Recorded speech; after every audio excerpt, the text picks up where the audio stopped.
Hey guys, welcome back to my channel. Today I'm gonna be teaching you guys how to make my mom's Mexican red rice. It is definitely something that's always different when it comes to different families. Everyone does it a little bit different. This is the way that my family makes it, well, at least on my immediate family. But yeah, let's go ahead and get started. So to get started, the first thing you want to do is wash that rice, you guys. We cannot skip this step. This is a must. Not only is it, sanitary, but it does help get rid of that starch, which is gonna give us that fluffy and delicious rice. So just go ahead and wash it with some cold water.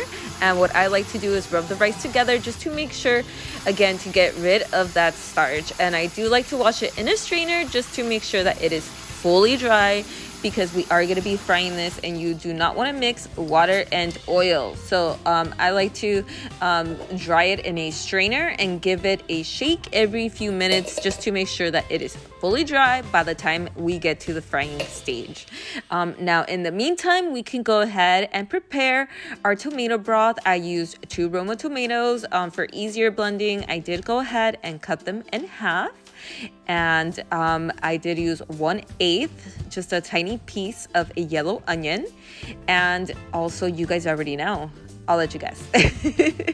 You already know I'm a garlic girl. I used 2 big pieces of garlic and 2 tablespoons, one of chicken bouillon and one of tomato bouillon. Now, if you only have one of those, just use that same one. It's still gonna be absolutely delicious. And 1 tiny, and I mean tiny pinch of cumin. Also, 2 cups of water, because you guys already know it's 2 cups per 1 cup of rice.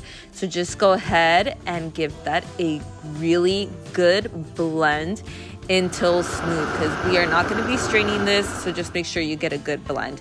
Now by this time my rice is dry, so we can go ahead and start frying it.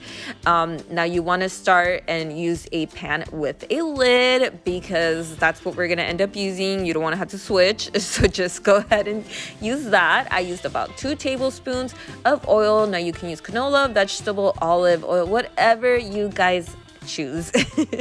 And then next is to go ahead and fry our rice.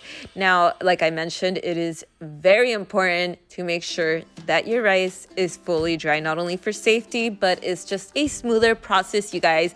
Just listen to me. So yeah, this step is just basically making sure that you toast your rice until you get a beautiful golden brown color. That takes about 5 to 7 minutes on medium to low heat. You do not want to use medium to high heat, because you can easily go from golden brown to burned. This might take a while, so just stick around. And once you get this color, you are pretty much ready to go. We can go ahead and add our broth next. But yeah, this step, it is a labor of love. You are going to be, standing there staring, but it's definitely worth it, because this rice is delicious, you guys.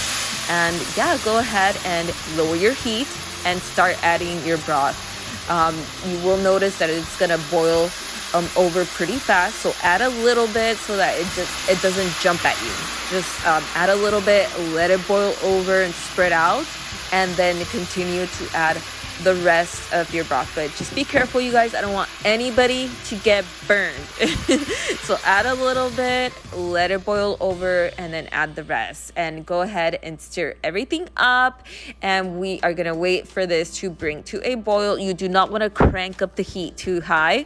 Just continue to let it cook on medium heat. You can go up to medium high, but not high, if that makes sense. So just stay on medium and let it come to a boil. Once you see, the little simmering bubbles, go ahead and cover it and let it simmer on low heat for 18 to 20 minutes, you guys. After the time is done, what you want to do is go in with a fork and mix it up a little bit. You don't want to do this too much because then you'll get gummy rice and nobody wants that. I like to just do it mainly around the edges because the broth tends to go to those areas.